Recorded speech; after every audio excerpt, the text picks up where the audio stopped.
Halo para sahabat dan kawan-kawan Suyanto.id, sebuah channel untuk saling berbagi pengetahuan dan saling belajar sepanjang hayat. Kali ini kita akan berbincang-bincang bersama guru muda, artinya usianya masih muda. Sampai masih muda Mas ya, lumayan lah. Nah, jadi dari daerah timur sana, yaitu Saudara Heri Teguh Wahyono SPD. Ini kita undang karena dari beliau ini ada hal yang unik, ada hasil-hasil karya, dan itu sebagai indikasi, suatu indikasi bahwa dia berbuat sesuatu yang beda dengan yang lain. Antara lain dia banyak menulis, dan tentu dia merupakan guru IPA di SMP Islamiyah Widodaren. Jadi kalau saudara belum tahu Widodaren itu planet apa, yaitu Widodaren itu sebuah kecamatan di Kabupaten Ngawi, Jawa Timur. Dan dia aktif sebagai penulis dan menjadi pengurus MGMP IPA juga. Beberapa karya bukunya antara lain misalnya Melambai Kerudung Biru Putih, kemudian Pitutur Eksotika Bumi Orek-Orek. Wah, ini orek-orek ini bahasa apa ini? Bahasa daerah ya, Mas Heri? Itu orek-orek itu. Oh iya, Prof. Itu ya, memang sebuah buku karena saya ketertarikan pada kearifan lokal di Kabupaten Ngawi. Orek-orek itu sebenarnya nama tarian khas di Kabupaten Ngawi. Oh iya, ya, sehingga saya menyebutnya Ngawi itu sebagai bumi orek-orek, Prof. Oke, bagus. Ada lagi buku yang ditulisnya Harmoni Rasa, kemudian Sepenggal Kisah Perlindungan Guru. Jadi beliau adalah orang yang peduli kepada guru, tentu saja memperjuangkan bagaimana perlindungan terhadap guru supaya menjalankan profesinya dengan baik. Kemudian Jejak Langkah Jesunan disusul Wahai Guru Menulislah. Ini suatu anjuran yang luar biasa dalam bentuk tulisan, karena menulis itu merupakan hal yang tidak gampang bagi semua orang termasuk guru. Kemudian Cahaya Ramadan, Menggapai Kemuliaan Ramadan, ini dua buku di bulan Ramadan mungkin kali. Kemudian dia juga menjadi editor suatu penerbitan Jejak Kartini. Buku terbaru Pembelajaran Masa Pandemi juga berjudul Taman Literasi Masa Pandemi dan Bait Literasi Masa Pandemi. Luar biasa. Jadi kalau ada guru-guru yang suka puisi, mudah-mudahan bisa kontak dengan Mas Heri ini, mudah-mudahan bisa menjadi komunitas, terutama di Suyanto.id ini. Beberapa prestasi yang diraihnya adalah sebagai peserta terpilih artikel perlindungan guru. Artikel dia terpilih sebagai artikel bagaimana cara-cara strategi melindungi guru, yang program itu diadakan oleh Kemdikbud beserta rekor muri antologi puisi guru Asia Rumah Seni Asnur 2018, peserta terpilih KTI P4TK IPA 2019. Masih grace Mas ya, 2019 masih kebu-kebu ini.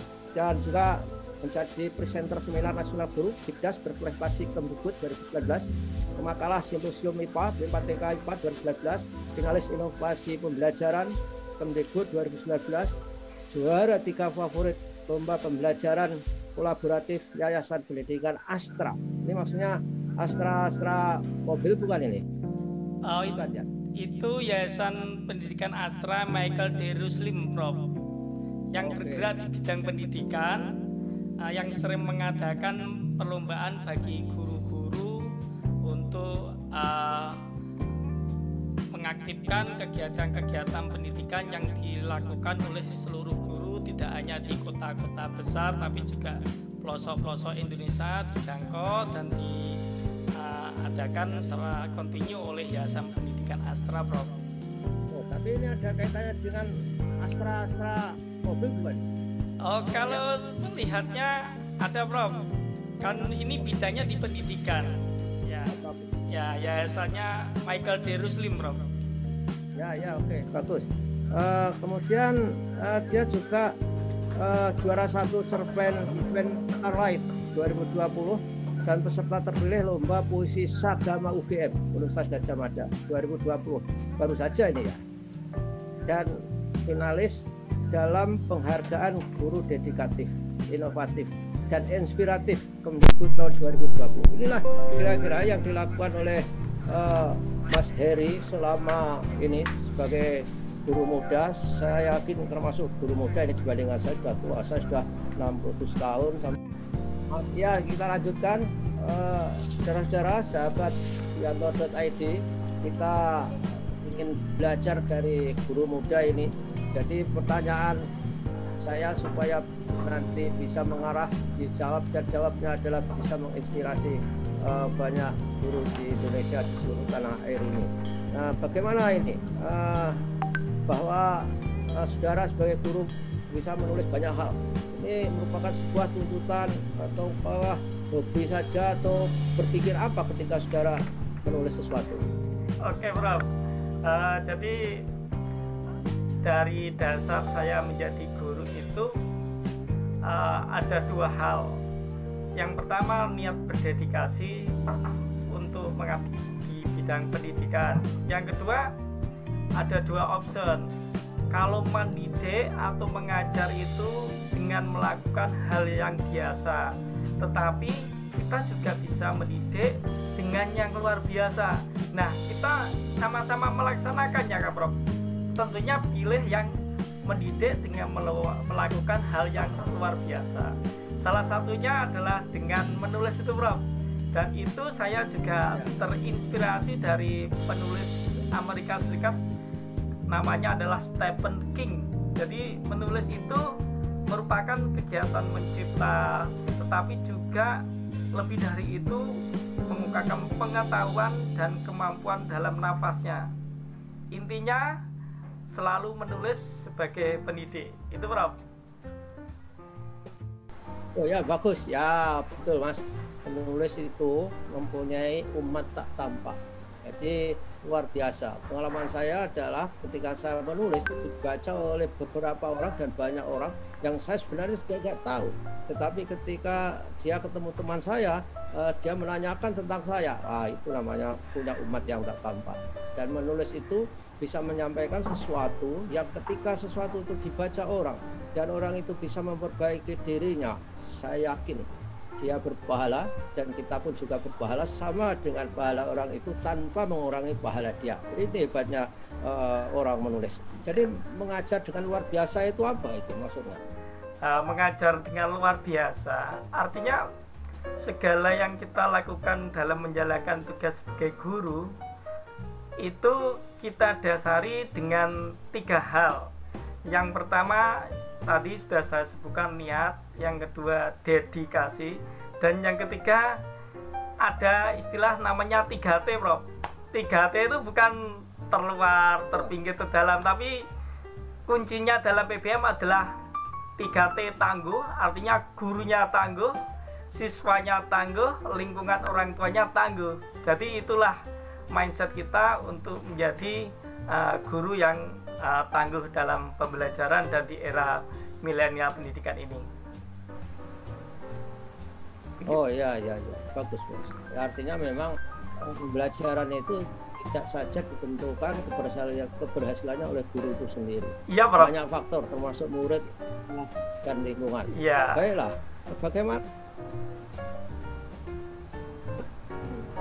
dampak menulis terhadap diri sendiri, terhadap orang lain, terhadap sekolah, dan perasaan bahwa kalau menulis itu merasa wow gitu. Iya. Kalau segala sesuatu itu secara humanisme kita pendam itu sebenarnya akan mempengaruhi pola pikir seseorang. Makanya salah satu cara saya adalah menyalurkannya, Prof. Sehingga setiap pembelajaran yang saya lakukan itu pasti saya konsep dalam menulis, itu yang pertama. Yang kedua, saya selalu menjelaskan ke siswa saya tentang euforia bahwa kunci utama belajar itu berasal dari tulisan. Maka sebelum saya menyuruh siswa saya menulis, maka saya harus bisa menunjukkan bahwa gurunya juga bisa menulis, Bro. Jadi harus bisa mempengaruhi kita sebagai guru kepada siswa untuk mengajak menulis. Dan salah satunya pada masa pandemi ini saya mengajak siswa saya berkolaborasi dengan membuat 2 buku yang tulisannya tidak hanya tulisan saya saja, tapi kolaborasi saya, beberapa teman guru dan siswa-siswa saya melalui tulisan pada masa pandemi ini, Prof. Ya, anak-anak diajak menulis itu sukarela atau semacam penugasan, sehingga dia memang harus mengumpulkan tulisan. Bagaimana? Nah, ini PR-nya saya pertama kali. Mengajak menulis itu jangankan ke siswa, ke teman guru itu juga sulit terus terang, Prof. Pernah saya menyentilnya begini, Prof. Saya membuat buku, teman saya ajak nggak mau, saya kasih salah satu buku itu yang ngarang tulisan teman saya. Akhirnya teman saya malu, loh itu kok ada nama saya. Akhirnya dia mau. Nah, apalagi kalau ke siswa, pertama-tama ya saya melakukan sedikit jajak interview. Kalau siswa diajak menulis sesuatu tentang dirinya itu bagaimana? Makanya saya mengajaknya menulis itu tentang dirinya sendiri dulu, baru nanti ke sekitarnya, Bro. Ya. Itu memang prinsip pembelajaran begitu. Dari yang dekat, dari yang real, semakin jauh, semakin abstrak. Sehingga mereka lama-lama bisa berpikir abstrak, membuat abstraksi, dan bisa berteori. Dan itu jalan ya, anak-anak diajak nulis seperti itu. Oke, Bro. Itu yang untuk masa pandemi ini kan kita hambatannya tatap mukanya, Bro. Sehingga saat saya awal bulan Juli itu sudah merancang sebuah pembelajaran, tapi tidak serta-merta langsung bisa. Saya harus membuat planning itu, saya ungkapkan ke kepala sekolah dan saya izin ke Satgas Covid Kabupaten dan juga pengawas untuk beberapa siswa sekitar 35 itu diajak menulis. Jadi ada sedikit kendala di situ. Jadi ketika menulis itu anak-anak datang dan dia harus menjaga protokol kesehatan secara ketat begitu? Ya, tentu, Bro. Karena mau tidak mau dalam proses pembelajaran saat itu, walaupun zona kita saat itu belum merah ya, tetapi protokol itu merupakan syarat utama, Prof. Sehingga yang saya tekankan saat datang itu bukan materi menulisnya dulu, tapi pembelajaran kecakapan hidup tentang pentingnya menjaga kesehatan dulu. Ya gitu, Bro. Halo? Tidak semua orang paham bahwa kita itu dalam keadaan bahaya ketika pandemi ini merajalela. Jadi baguslah anak-anak itu juga harus diajari literasi tentang lingkungan, kehidupannya, dan banyak literasi nanti pada akhirnya akan bisa menjadi warga negara yang efektif. Nah, saudara Mas Heri, dari prestasi-prestasi itu mana yang paling memerlukan effort, memerlukan upaya, memerlukan perjuangan yang menurut saudara itu tidak gampang, tapi toh akhirnya bisa? Adakah yang seperti itu? Ada, Bob. Jadi ibarat orang menaiki tangga kan tidak langsung di ujung tangga pastinya, pasti dari bawah tangga ke atas. Itu ada 2 hal yang saya sangat berpengaruh dalam pola pikir saya. Yang pertama saat saya mengikuti lomba inovasi pembelajaran, dan salah satu yang merubah mindset dan menambahnya menjadi up 2 kali itu adalah Profesor Suyanto sendiri saat semifinal di Cavintor Hotel itu memberikan motivasi grow mindset. Masih ingat, Prof, itu? Itu karena saya nggak mengira, Prof, bisa masuk final sampai demikian, padahal saya membuat konsep pembelajaran itu sehari-hari. Saat itu materinya ayunan sederhana, materi fisika, Prof. Saya kemas dari ayunan kardus, di mana saya gabungkan dengan kayak tasbih digital dan sensor elektronik yang menunjukkan getaran dan amplitudo.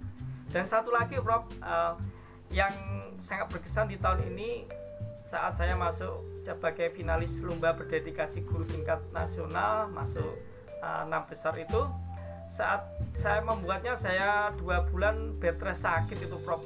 Bulan Mei sampai Juni itu saya bed rest betul-betul tidak bisa duduk. Saya 2 bulan di kamar, tapi saya selalu berpikir setelah 2 bulan Juli itu saya harus bisa masuk dan bisa memberikan pembelajaran ke siswa itu bagaimana. Nah, sehingga saya membuat program namanya PKPL atau program kotak pos literasi yang membawa saya masuk sebagai finalis lomba berdedikasi tingkat nasional. Oh ya, jadi memang orang itu apa yang terjadi itu apa yang dipikirkan. Kalau ketika teman kita ini saudara Heri ini sakit pun berpikir tentang bagaimana harus sehat dan setelah sehat mau mengerjakan apa. Rencana itu memang harus disertai dengan optimisme, karena ketika kita itu optimis, maka pikiran kita itu akan mempersiapkan berbagai inspirasi supaya kita bisa bergerak maju. Nah, Mas Heri, dari prestasi yang saudara peroleh itu, mana yang sangat mengesankan saudara, sehingga tak akan terlupakan lah, karena mungkin punya pengalaman yang sangat unik, atau mungkin ketemu orang yang hebat ketika ada pertemuan untuk mengadu karya-karya yang saudara lakukan itu. Mana itu kira-kira? Ya, kalau yang paling mengesankan adalah saat saya masuk sebagai finalis lomba inovasi pembelajaran Prof. Karena saat itu pembuatan dari ide yang sederhana itu kok bisa masuk dengan peserta yang ribuan. Dan saat itu saya berpikir setelah semifinal di Kaviteng ketemu dengan profesor itu, saya harus bisa memperbaiki ini dalam tempo 7 hari untuk masuk ke final. Karena apa? Waktu 7 hari itu akan menentukan saya ke final. Sehingga sampai dari Jogja itu saya langsung membuat perbaikan media inovasi saya dengan menambahkan sensor elektronik. Walaupun saya sebenarnya tidak menguasai bidang elektro, tapi saya mau mencari informasi supaya sensornya itu berfungsi pada media yang saya ciptakan. Oh ya, itulah. Memang belajar itu tidak harus formal saja. Belajar itu untuk saat sekarang ini bisa dilakukan dengan berbagai cara, karena sumber informasi itu ada di mana-mana. Ketika di revolusi industri 4.0 ini Mas, ya, kita kan memiliki apa yang disebut IoT, Internet of Things. Jadi semua bisa dicari di internet apa yang kita lakukan. Saya setuju dengan pendapat Mas Heri, dan tentunya itu bisa dilakukan untuk tujuan-tujuan yang lebih besar lagi. Nah, kemudian peran kepala sekolah itu menurut Mas Heri penting nggak itu untuk guru supaya bisa inovatif, kreatif, maju gitu? Ya, penting nggak? Sangat penting sekali Prof, karena pola kepemimpinan kepala sekolah itu bisa mempunyai 2 arah panah. Kalau kepala sekolahnya pasif, tidak peduli, maka tidak hanya guru saja yang mengalami akibatnya.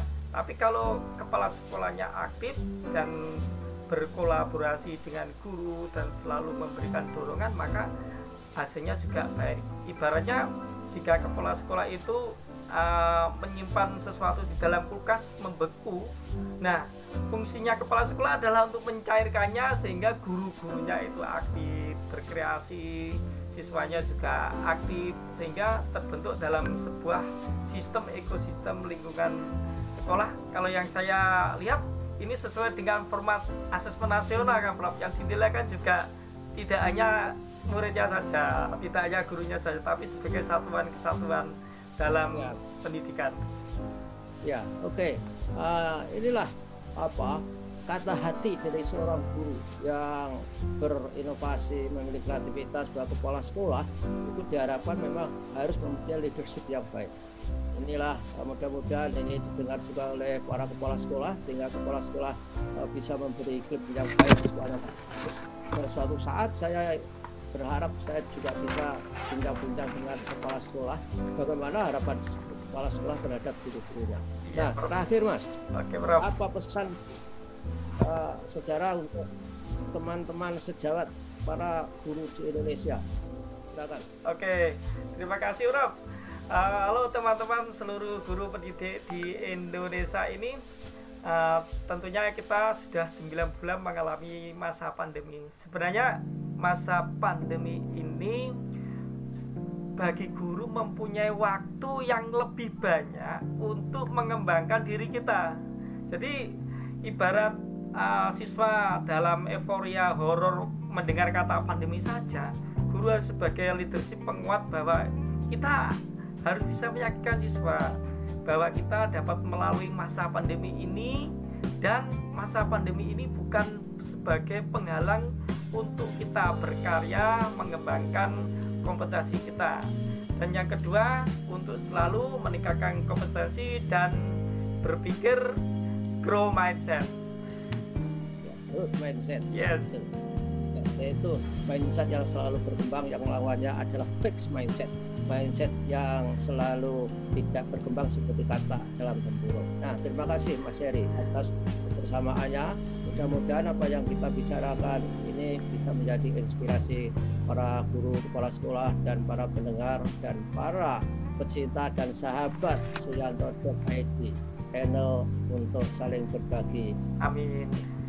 Dan saling belajar sepanjang hayat. Nah, siapapun para guru, kepala sekolah yang punya sesuatu untuk di-share, untuk dibagi kepada rekan-rekan kita semua, silakan hubungi Suyanto.id di redaksi @suyanto.id. Itulah kita. Nah, terima kasih Mas Heri. Terima kasih Rob. Pertemuan kita, mudah-mudahan kita selalu sehat walafiat. Amin. Dan kita jangan berhenti untuk berkarya, optimis, dan tetap menjaga jarak. Terima kasih ya. Ya, dan sampai jumpa lagi. Siap. Assalamualaikum.